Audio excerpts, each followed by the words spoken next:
रमेश कुश्ती पंचायत समिति रमेश कुश्ती ब्लॉक के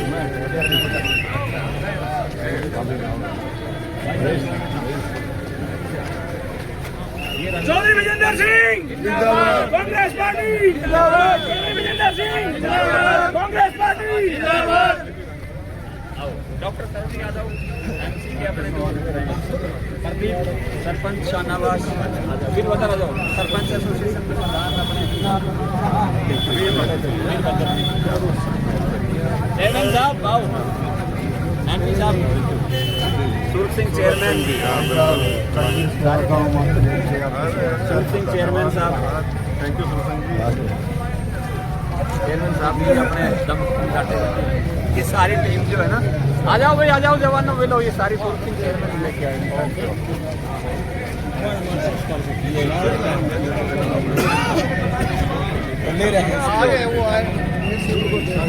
ये रमेश खिस्सी जो है अपने बात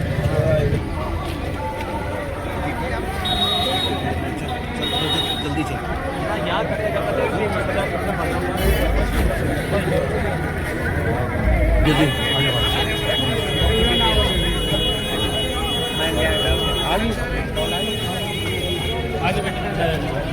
ट्रिपल 02 ठीक अब बाजार करके फिर लंच का टाइम है लंच का होगा फिर सतना रोड पे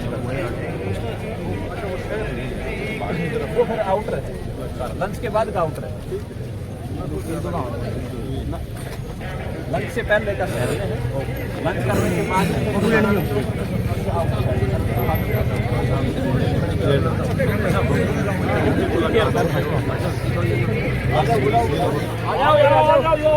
ये हमारे बच्चे कोचिंग ये बच्चे सारे कोचिंग रहते हैं तो ये भी मिलना चाहिए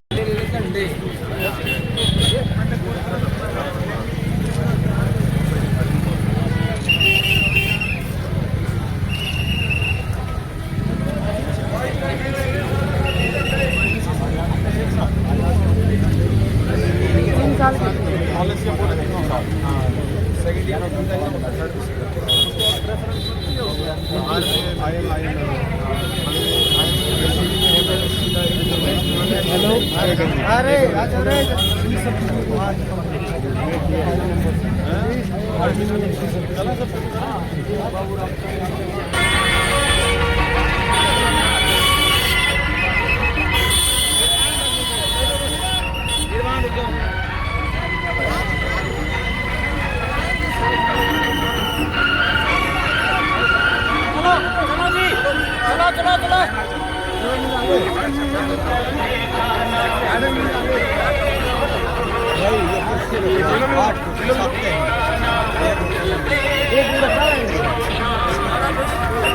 चौधरी विजेंद्र सिंह कांग्रेस पार्टी जिंदाबाद। चौधरी विजेंद्र सिंह जिंदाबाद। कांग्रेस पार्टी जिंदाबाद। चौधरी विजेंद्र सिंह जिंदाबाद। कांग्रेस पार्टी जिंदाबाद। चौधरी विजेंद्र सिंह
सबसे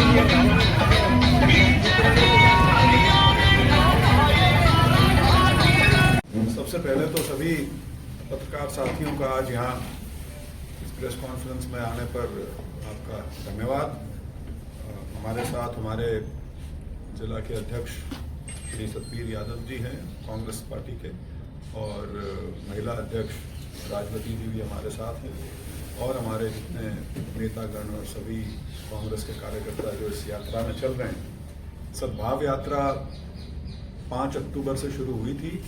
नरवाना में धनौदा गांव है, वहाँ का सर्वजातीय बनायन खाप का चबूतरा है, वहाँ से शुरू हुई थी। और पहले चरण में 14 हल्के थे जिनमें यात्रा होकर गुजरी, और अब आज हम अपने 17वें हल्के में प्रवेश कर चुकी है यात्रा। और शहर जो है महेंद्रगढ़, उससे यात्रा गुजर के निकल चुकी है, और उसके बाद एक 2 जगह और जाने का है। उसके बाद यात्रा का आज यहाँ शहर वाला जो है वो समापन हो जाएगा, और कल फिर यात्रा महेंद्रगढ़ के ही दूसरा दिन जो है देहात के इलाके में मुख्यतः होगी। और उसके बाद फिर ये यात्रा लोहारू के रास्ते होते हुए भिवानी जिला, और भिवानी के बाद फिर चरखी दादरी के हलकों में आ जाएगी। कुल मिला के यात्रा को अब करीब 40 दिन से ऊपर हो चुके हैं, और जिस प्रकार से हमें लोगों का समर्थन मिला है, कांग्रेस के कार्यकर्ताओं और नेताओं का समर्थन मिला है, हमारे लिए बहुत खुशी की बात है, क्योंकि बल मिलता है यात्रा में निरंतर आगे बढ़ने का इससे। और जो संदेश हम लेके निकले हैं इस यात्रा के माध्यम से सद्भाव का, छत्तीस बिरादरी का जो भाईचारा है, जो आपसी सामाजिक एकता है एक हमारे खास तौर पे जो ग्रामीण अंचल है उसके अंदर, और वो आज की नहीं है, 100 साल की नहीं है, वो सदियों पुरानी है। उसमें जो तनाव एक पैदा किया गया है राजनीतिक कारणों की वजह से, उसको कम किया जा सके या उसको रोका जा सके, और उसके अंदर कांग्रेस पार्टी की एक अहम भूमिका स्वाभाविक तौर पर बनती है, यही चीज़ लेके हम लोगों के बीच में गए हैं।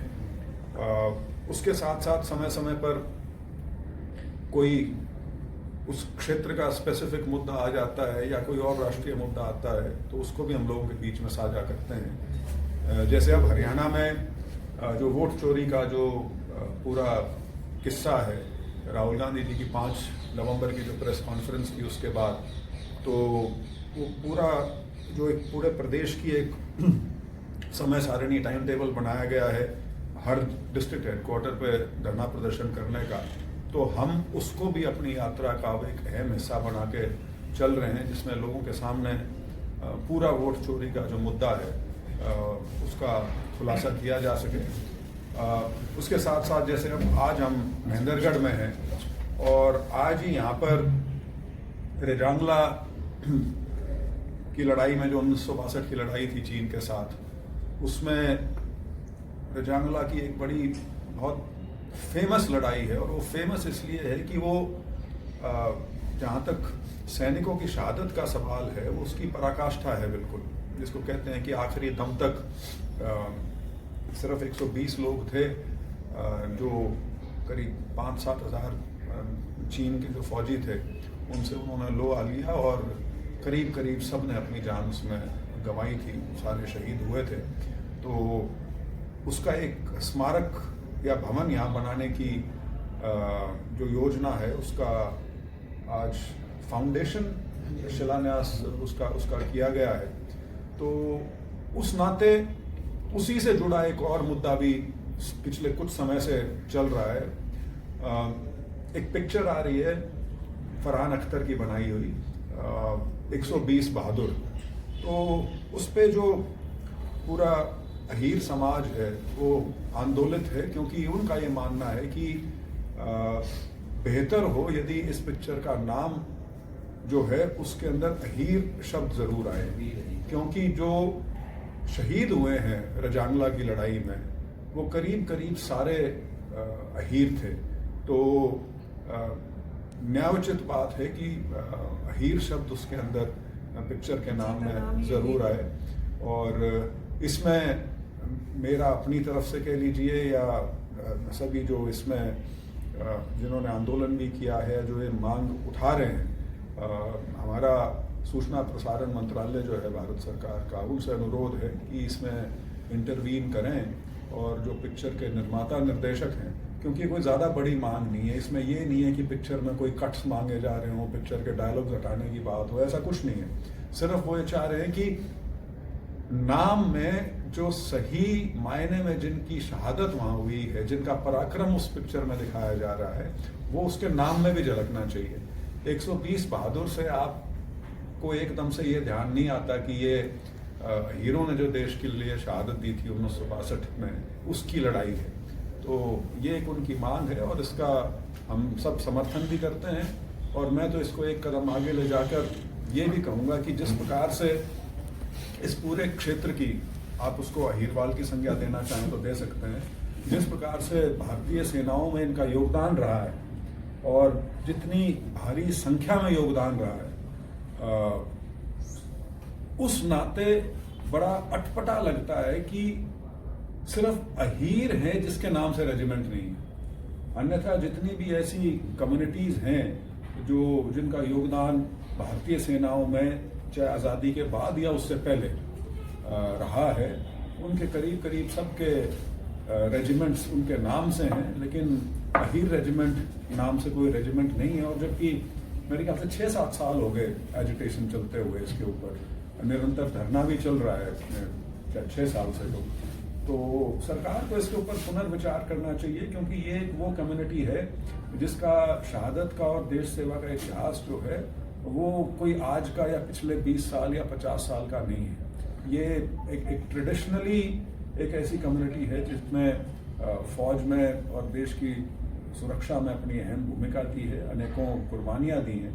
तो भारत सरकार से अनुरोध है कि जो प्रदर्शनकारी हैं, जो धरने पर निरंतर बैठे हुए हैं, जो उनकी मांग है उसको संजीदगी से लें। और मुझे नहीं लगता इस मांग को मानने से किसी प्रकार से भारतीय सेना का कोई किसी भी तरह का बैलेंस डिस्टर्ब होता है, या कोई ये अंदेशा कईयों को रहता है कि जी एक की मान लेंगे तो और भी कई आ जाएंगे।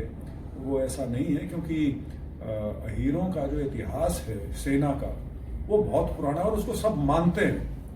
कोई ये नहीं कहता कि हम मेरिट्स पे नहीं कर रहे। आमतौर पे आर्ग्यूमेंट ये दी जाती है कि अब हम इस तरह का नामकरण किसी रेजिमेंट का नहीं कर रहे। तो लेकिन ये एक इमोशनल डिमांड है जिसका एक ऐतिहासिक परिवेश में यदि उसको देखेंगे आप, तो इस मांग को मानना बिल्कुल न्याय संगत है और मानी जानी चाहिए। धन्यवाद। सर, आप संदेश दे रहे हो एकता और भाईचारे की आपने बात की है, लेकिन कांग्रेस की जो प्रदेश अध्यक्ष की बात की जाए जी, नांगल चौधरी से विधायक मंजू चौधरी जी हैं, वो यात्रा के अंदर शामिल नहीं हुई। एक और तो आप भाईचारा और एकता की बात करें, लेकिन तमाम ऐसे नेता हैं जो आपकी यात्रा की जो दूरी बनाए हुए हैं, क्या कारण है? आपकी बात से मैं सहमत हूँ और यही मेरी यात्रा है। सद्भाव कि भाई सद्भाव सिर्फ समाज में नहीं, पार्टी में भी होना चाहिए। इतना क्या मानते हैं कि पार्टी में नहीं है सर एकता आज भी? जितनी होनी चाहिए उतनी नहीं है, लेकिन उसका कारण रहा है। उसका कारण ये रहा है कि संगठन नहीं था 12 साल तक।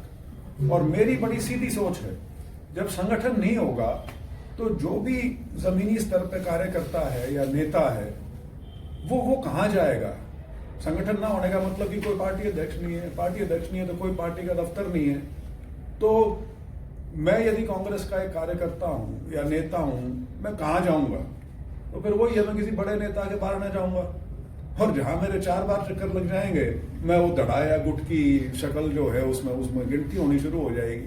तो लेकिन अब प्रदेश अध्यक्ष नए बने हैं, सारे जिला अध्यक्ष 32 जिलों के नए नियुक्त हुए हैं, संगठन सृजन की जो पूरी प्रक्रिया है उसके तहत। तो मेरा ये मानना है कि ये चीज अब धीरे धीरे आप खुद देखेंगे कम होती चली जाएगी। लेकिन वही है कि 12 साल बहुत होते हैं, आदत बन जाती है। तो उस आदत से निकलना ये नहीं है कि एकदम से आप ये उम्मीद रखें कि कल कुछ हुआ और आज भी उसका नतीजा आ जाएगा। लेकिन धीरे धीरे सारी चीजें उम्मीद है ठीक हो जाएंगी। और खासतौर पर प्रदेश अध्यक्ष और सारे जिला अध्यक्ष जो हैं, उनका ये दायित्व जरूर बनता है कि वो समाज के हर वर्ग को ना सिर्फ साथ लेके चले, बल्कि अपनी ऑर्गेनाइजेशन में, जब आगे पूरी ऑर्गेनाइजेशन बनेगी, अभी तो सिर्फ अध्यक्ष नियुक्त हुए हैं, लेकिन अभी प्रदेश स्तर पर कार्यकारिणी बननी है, फिर जिला स्तर पर बननी है, फिर हलकों के स्तर पर बनेगी, ब्लॉक के स्तर पर बनेगी।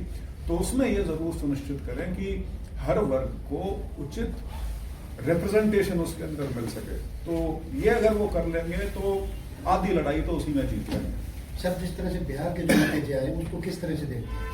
मैं आपको ईमानदारी से बताऊं, बिहार के नतीजे का मैं विश्लेषण चाहते हुए भी नहीं कर पा रहा, लेकिन एक चीज उसमें जरूर मैं मान सकता हूं, क्योंकि देखिए 20 साल की सरकार और 100 सीटों पे लड़ी हुई पार्टियां 90 और 85 सीट जीत रही हैं।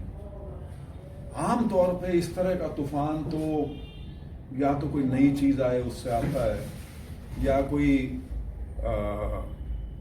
बहुत बड़ी नई क्रांतिकारी चीज कोई हो, तब देखने को मिलता है। अब 20 साल जिस सरकार को हो चुके हों और उसकी 100 में से 90-85 इस तरह का स्ट्राइक रेट आ रहा है, तो मैं फिलहाल उसमें नहीं जाना चाहूंगा।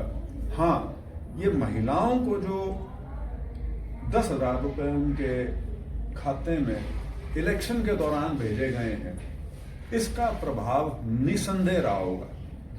हम बिहार से बहुत दूर हैं तो हम सुनी सुनाई बात करते हैं, लेकिन इस चीज को तो हम सब समझते हैं कि 10,000 रुपए यदि आप किसी के जेब में डाल दोगे तो इससे बड़ी घूस क्या हो सकती है। ये सरकारी तंत्र के हिसाब से यदि आपके अकाउंट में 10,000 रुपए आ जाए, मेरे अकाउंट में भी आ जाए इलेक्शन से पहले, और उस इलेक्शन में मेरी अदरवाइज कोई स्टेज ना हो, तो शायद एक बार मेरा मन भी डोल जाएगा। तो अब मैं ये कहूँ कि इलेक्शन कमीशन को इन चीजों के बारे में देखना चाहिए, वो बेमानी है, क्योंकि इलेक्शन कमीशन तो इस पूरी चोरी का हिस्सा है। ये भी वोट चोरी है, ये डकैती है बल्कि कि आप इलेक्शन के दौरान, और या तो ये होगी स्कीम 1 साल से चल रही थी, 2 साल से चल रही थी, तब भी मान लें, बिल्कुल ताजा लॉन्च किए इलेक्शन से पहले और इलेक्शन के दौरान ये पैसे जारी कर दिए, तो इससे महिला वोटों पे फर्क पड़ा होगा, ये मैं मानता हूं। लेकिन उससे फर्क पड़ने से मतलब 243 में से कितनी, 203-4 कितनी आई है, हाँ, वो तो गिनती भी खत्म हो गई अब तो सब। तो इसलिए उसका विश्लेषण मैं नहीं कर सकता। ये एक बिंदु जरूर है जो उनके फेवर में गया होगा।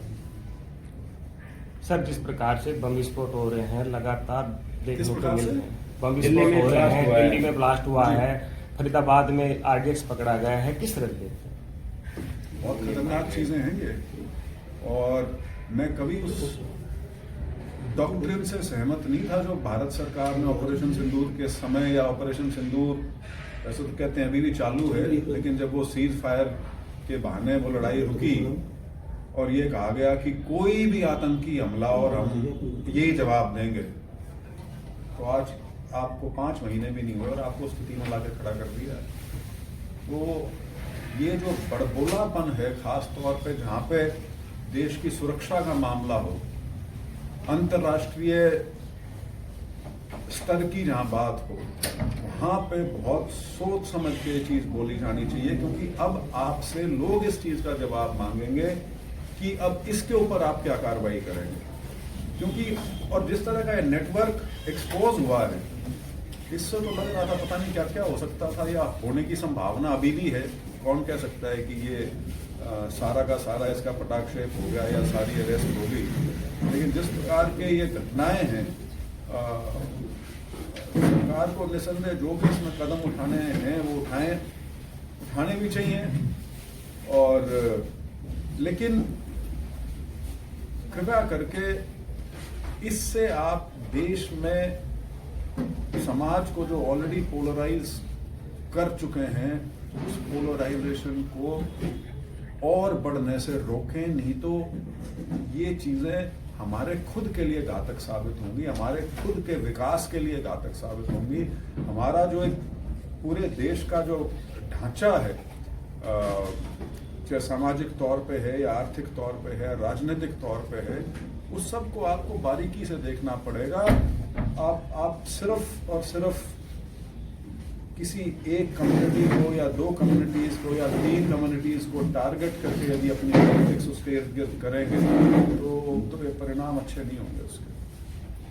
कांग्रेस पार्टी के एक बड़े नेता प्रोफेसर संपत सिंह पार्टी को छोड़कर जाते हैं, कांग्रेस पार्टी के लिए बड़ा झटका माना जा रहा है। क्या कुछ कहेंगे इसके लिए? ये संपत सिंह जी बहुत बड़े नेता हैं, सीनियर नेता हैं, 6 बार एमएलए रहे हैं, प्रदेश के मेरे ख्याल से सारे बड़े महकमों के वो मंत्री रहे हैं, गृह मंत्री भी रहे हैं, वित्त मंत्री भी रहे हैं। लेकिन माफी चाहूंगा, कांग्रेस ही सिर्फ वो कांग्रेस पार्टी में आए थे, कांग्रेस ही नहीं रहे। तो जैसे उनके आने से कोई फर्क नहीं पड़ा था, वैसा वैसा उनके जाने से फर्क पड़ेगा, तो मुझे नहीं लगता। और देखिए उनका तो जब वो 25 सितंबर को रोहतक की रैली में गए हैं तो वहां से स्पष्ट हो गया था कि उन्होंने अपना रास्ता अलग से चुन लिया है। बाकी संपत सिंह जी इतने सीनियर व्यक्ति हैं, तो मैं तो उनको शुभकामनाएं दे सकता हूँ। एक सर आपने पहले बीजेपी के लिए भी एक रैली निकाली थी जी। और उसके बाद अब जो कांग्रेस के लिए समर्थन में रैली निकाल रहे तो क्या कैसा लग रहा है कि भाई आपने नहीं वो तो क्या बोलते हैं, 1 घंटे का इवेंट था। ये यात्रा है, ये 7 महीने की यात्रा का उद्देश्य क्या आप लेके चल रहे हैं? जैसे आपने बताया कि सद्भावना है। उद्देश्य तो ये कैसे फील हुआ कि सद्भावना बिगड़ी हुई है? नहीं, ये हमने जब ये जून के महीने की बात है, जब ये हुआ कि अब 7-8 महीने हो गए इलेक्शन खत्म हुए, और ये चीज बहुत आने लगी थी लोगों में से कि भाई विपक्ष सो गया क्या सारा का सारा। ऐसा लगता था कि विपक्ष नदारद हो गया इलेक्शन के बाद से। वो ठीक है, स्वाभाविक भी था, क्योंकि इतनी अनएक्सपेक्टेड इलेक्शन रिजल्ट था, लोगों के भी हजम नहीं हो रहा था। कांग्रेस के लीडर्स को, कांग्रेस के वर्कर्स को, किसी को हजम नहीं हो रहा था, और बीजेपी को भी समझ में नहीं आ रहा था कि ये हुआ क्या, क्योंकि वो भी कभी ये नहीं सोच रहे थे कि उनकी सरकार तीसरी बार रिपीट होने वाली है। तो तब जब इसके ऊपर विचार किया गया तो 2 चीजों भर के सामने आई मोटे तौर पे। एक तो ये कि बीजेपी जो अपना विभाजन का खेल खेलती है, वो नीचे नीचे खेल रहे थे, लेकिन कांग्रेस का क्योंकि संगठन नहीं था, तो कांग्रेस के पास लीडर्स थे, वर्कर्स थे, और लोगों का बहुत बड़ा एक जमावड़ा था। तो एक माहौल ऐसा क्रिएट हो गया था कि ये तो इलेक्शन डिसाइड हो चुका, और शायद उस वजह से जमीनी स्तर पर जिस बारीकी से उस चीज को पकड़ना चाहिए था या रोकना चाहिए था, वो मिस हो गया। तो हमने हमारे को वो चीज समझ में आई कि ये 2 चीजें लिंक्ड हैं। यदि कांग्रेस ने जमीनी स्तर पर बीजेपी के प्रचार का मुकाबला किया होता तो कोई वजह नहीं थी कि ये रिजल्ट इस तरह का आता। वो ठीक है कि वोट चोरी का इशू अपने आप में एक अलग कहानी कहता है, लेकिन ये भी सच्चाई है कि समाज के अंदर कुछ लकीरें खींच के एक प्रयास किया गया है कि वोट साधने के लिए समाज में जहर पैदा किया जाए या एक नफरती वातावरण पैदा किया जाए। कांग्रेस उसका पुख्ता तौर पर मुकाबला करे, ये 2 चीजें लेकर हम चले। सर, लंबे समय तक सीएलपी नहीं था आपके पास, उसके बाद एक बार भूपेंद्र सिंह हुड्डा को फिर से मौका दिया गया। अब उसके बाद जितना समय हुआ, क्या लगता है कि आमजन के मुद्दे प्रभावी ढंग से उठ रहे हैं? संपत सिंह ने भी सवाल उठाए उनके सीएलपी बनने पर। देखिए, हुड्डा जी का सीएलपी बनना ना, वो कोई नई नियुक्ति नहीं मानता मैं उसको। वो तो ऑलरेडी सीएलपी थे, ठीक है। और बीच में भी 1-2 मौके जब आए जहां पे कॉन्स्टिट्यूशनली एक रिक्वायरमेंट थी सीएलपी के होने की, इंफॉर्मेशन कमिश्नर्स की अपॉइंटमेंट थी मेरे ख्याल से, तब भी पार्टी ने उन्हीं को मनोनीत किया था, और फिर बाद में औपचारिक रूप से घोषणा होगी।